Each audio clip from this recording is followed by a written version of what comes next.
Na aula passada, nós executamos o container do Hello World, que basicamente vai escrever na nossa tela e em seguida ele vai parar. E isso pode ter levado você a se questionar pelo seguinte fato: Lucas, é assim que o container funciona? Ele executa e em seguida para? É como se desse funcionamento. Pessoal, o container, um container em si, ele faz o seu papel. Então, ele executa o que precisa ser executado e em seguida ele morre, ele para. Vai de encontro ao que eu falei em algumas aulas passadas, de sua característica. Os containers eles são efêmeros, então eles inicializam e finalizam. Então, inicializa, executa o que precisa executar e em seguida é finalizado. No caso do Hello World, ele executou, mostrando aquele texto na nossa tela, e em seguida finalizou, parou. E isso pode te levar até fazer um segundo questionamento. Lucas, mas quem determina o comportamento de um container? Pessoal, quem determina o comportamento de um container são as imagens de um container. É a imagem de um container. Então, na imagem vai ter o passo a passo que ele irá seguir ao ser executado, ao ser inicializado. A imagem ela nada mais é do que um passo a passo, tipo uma receita de bolo. Então, o container irá executar o que está descrito na imagem ao ser inicializado. Então, dito isso, pessoal, agora nós iremos executar um container um pouco mais complexo do que o Hello World e bem mais completo. Nós iremos executar um sistema operacional aí, um Ubuntu, no nosso container, que vai ter basicamente todos os comandos, toda a funcionalidade de um sistema operacional. Então, eu vou abrir aqui o terminal. Acho que a fonte está legal. Eu vou apenas desativar minha câmera para não atrapalhar na visualização de vocês. Beleza? Então, bora lá, pessoal. Antes de iniciarmos aí com a execução do nosso container, vamos verificar se o serviço do Docker está em execução. Então, para isso, eu vou usar o comando sudo service docker status, digitar minha senha. Então, nesse caso aqui, o serviço Docker não está em execução, Docker is not running. Então, eu vou subir o serviço Docker, sudo service docker start, beleza. Vou verificar com o status novamente, beleza, tá ok. Então, o serviço Docker está em pé. Agora sim, vamos executar aqui o nosso container, com o nosso Ubuntu. Para isso, eu vou digitar o comando docker run Ubuntu. Então, note que está buscando aqui a imagem localmente no meu Docker host. Não encontrou a imagem, está fazendo o download dela, o pull, então completo. Então, vocês podem ter pensado que não deu certo, já que não exibiu nenhum tipo de mensagem na minha tela, Mas nesse caso deu certo, tá, pessoal? O que aconteceu? Como eu falei anteriormente, o container ele executa o que precisa ser executado e em seguida finaliza. Nesse caso aqui, nós não pedimos para que nada fosse executado, então apenas subiu o container Ubuntu e em seguida ele foi finalizado. Diferentemente, se eu executasse o seguinte comando, docker run Ubuntu, e passasse algum comando lá do meu Ubuntu, como o echo, que vai escrever algo na tela, por exemplo. Então eu gosto muito do docker. Então, note que vai executar esse comando aqui na minha tela e em seguida vai finalizar. Como é que eu posso ver que o container foi finalizado? Docker PS. Então, notem que aqui o container apenas executou e finalizou. Eu posso utilizar também outro comandinho aqui do Ubuntu, do Linux, docker run Ubuntu, para listar os diretórios e os arquivos. Então, o ls vai listar e notem que mais uma vez exibiu aqui na minha tela e em seguida o container foi finalizado. Eu vou limpar aqui a tela, só para que não atrapalhe na visualização. E você deve estar se perguntando, Lucas, beleza, entendi, mas eu vou ficar utilizando o container Ubuntu apenas comando a comando, toda vez está criando um novo container? Não, pessoal. Nesse caso aqui nós podemos usar o modo interativo, que é com o comando docker run -i-t Ubuntu.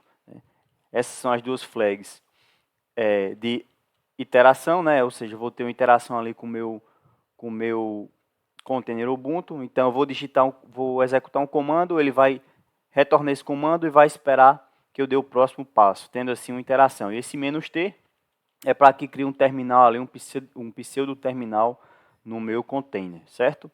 Um terminal virtual. Eu posso utilizar tanto dessa forma as flags separadas ou utilizar dessa forma com o menos e todas as flags que eu desejar utilizar juntos.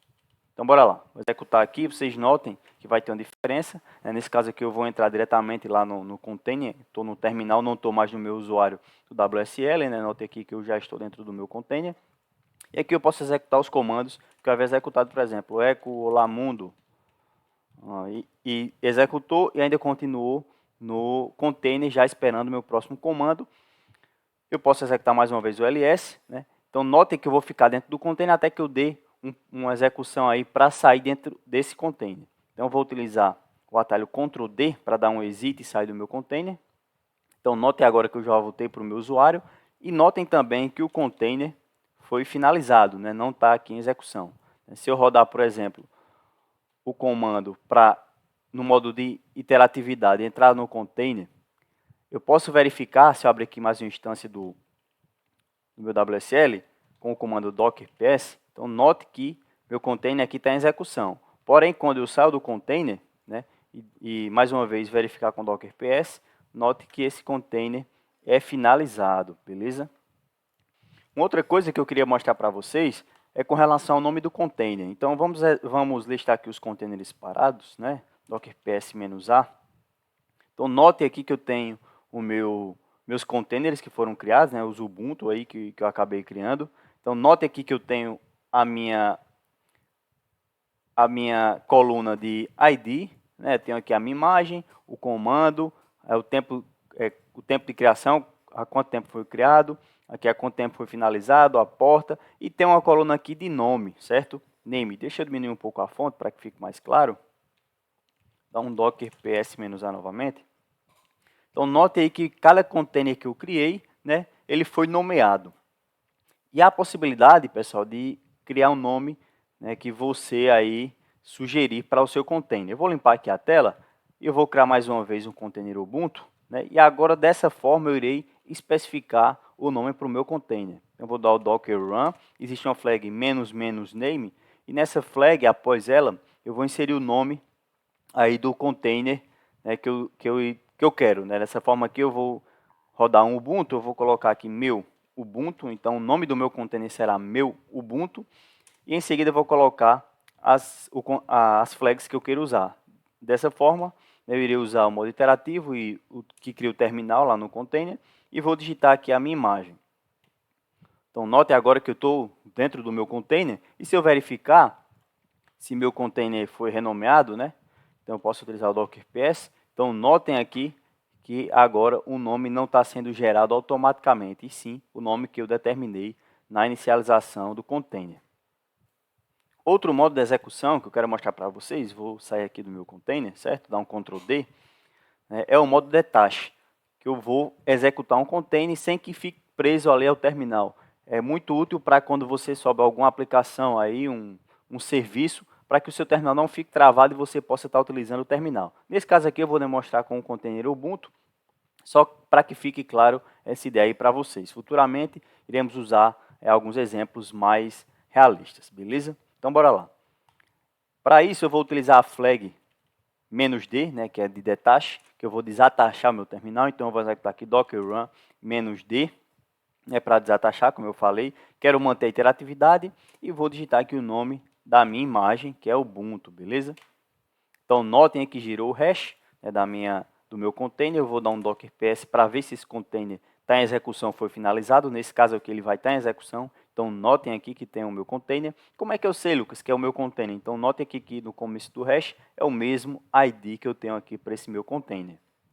Então com isso eu posso manter ainda esse container inicializado, né, em execução, e posso estar rodando alguns comandinhos, né, que eu queira. Por exemplo, aqui eu posso usar mais um comando aqui para vocês, até mostrando, é o docker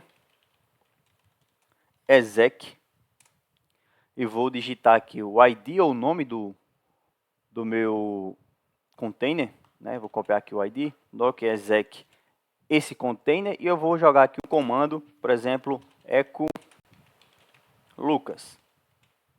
Então ele exibiu o comando aqui na tela, e diferentemente do exemplo do primeiro exemplo que eu citei para vocês, ele não foi finalizado. Então como é que eu posso verificar? Vamos dar um docker ps. Então notem que ele executou e ainda se manteve em execução, né, já que eu usei aqui o modo detach, beleza? Então vocês podem se perguntar agora, beleza, Lucas, o container está em execução, eu preciso entrar no container para fazer o stop dele, como é que eu faço para parar esse container? Nesse caso aqui, pessoal, vocês podem estar utilizando o comandinho aqui, docker stop, e passar o ID ou o nome do container. Vou passar aqui o ID, certo? Vou colar. Uma outra maneira, você também pode está abreviando o ID, colocando apenas os 4 primeiros dígitos, por exemplo. Né? Ele vai fazer aqui o stop, esperar um pedacinho até fazer o stop.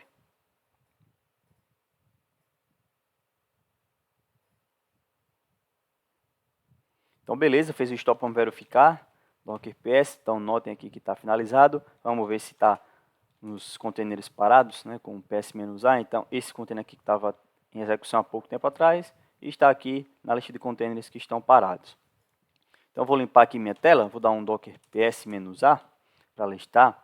E agora eu quero mostrar outro comando para vocês, para que, caso vocês se perguntem, beleza, eu tenho um container que está parado, eu queria saber se teria como executar um container parado ao invés de criar um novo. Porque, por exemplo, se eu utilizar o docker run -di, por exemplo, só para rodar em background aqui, eu vou utilizar o Ubuntu também, para esse exemplo, beleza? Então, criou o meu container.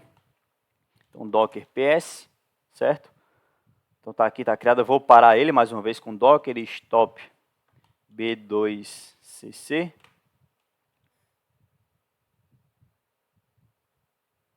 Fazer aqui o stop. Então, notem que cada vez que eu estiver criando um container com docker run, né, vai gerar um novo container. Então, como é que eu posso ver isso, Lucas? Então, vamos já um docker ps-a. Então, note aqui que esse também foi gerado um novo container. Cada docker run que eu tiver executado irá criar um novo container. Então, note a quantidade de containers que nós acabamos criando. Então, como eu quero mostrar para vocês, é para executar um container que estava parado, para que ele agora esteja novamente em execução. Então, como é que eu posso usar aí? Vou usar aqui o docker start. Vou inserir uma tag de attach para atachar o meu terminal com o terminal lá do container. E vou digitar aí o i, porque ainda eu quero interatividade. Vou pegar esse exemplo aqui que eu tinha criado do meu Ubuntu, né, e vou passar aqui o nome ao invés do ID como eu havia passado. Então, você pode usar tanto o nome quanto o ID. Nesse caso aqui, eu vou utilizar o nome, certo? Então, vou voltar meu Ubuntu e vou dar um Enter. Então, note que agora eu estou mais uma vez dentro do meu terminal de um container que até então estava parado. Então, eu vou verificar se ele está em execução aqui na minha outra aba. Então, vou dar um docker ps. Então, notem aí ó, que meu Ubuntu agora está em execução, que antes estava parado. E eu consegui fazer com que ele entrasse em execução através do docker start, atachando o meu terminal, né, já que eu quero entrar aqui no modo de terminal do meu container e manter a interatividade do meu Ubuntu. Então, vou estar saindo aqui. Então, pessoal, basicamente foi isso. A aula para mostrar para vocês esses comandos que até então vocês não tinham visto. Então, eu vou ficando por aqui e espero vocês na próxima aula.